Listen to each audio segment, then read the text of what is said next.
High সবাইকে, আজকে আমি তোমাদের সাথে খানমান পাতা বাটার রেসিপি শেয়ার করব। তো এই পাতাকে অনেকেই অনেক নামে চেনে থাকে। কেউ চেনে ঘ্যাটকোল বলে, কেউ চেনে ট্যাকানি, কেউ বা আবার খানমান। তো তোমরা এই পাতাকে কি বলে চেনো কমেন্টে কিন্তু অবশ্যই জানিও। এই পাতা খাওয়ার অনেক উপকারিতা রয়েছে। যাদের গায়ে ব্যথা হয় তারা কিন্তু এই পাতার রেসিপি করে খেতে পারো। আমি আর আমার বোন মিলে কিন্তু অনেকগুলো পাতা তুলেছিলাম। পাতাগুলো তুলে বাড়িতে নিয়ে চলে আসার পর কিন্তু ভালো করে জল দিয়ে পরিষ্কার করে নিচ্ছিলাম।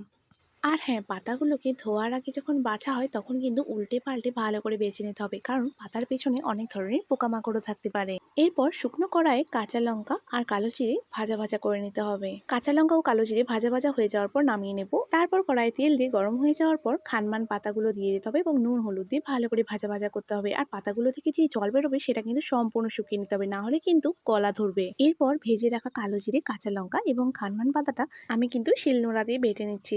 এই পেস্টটি তোমরা চাইলে মিক্সচার গ্রাইন্ডারেও করে নিতে পারো, কিন্তু শিলনোড়ার বাটাটা বেশি টেস্টি হয়। তো রেডি আমাদের খানমান পাতা বাটা। ভিডিওটিকে শেষ পর্যন্ত দেখার জন্য ধন্যবাদ। আর আমার এই চ্যানেলে নতুন হয়ে থাকে চ্যানেলটিকে সাবস্ক্রাইব করে দিও।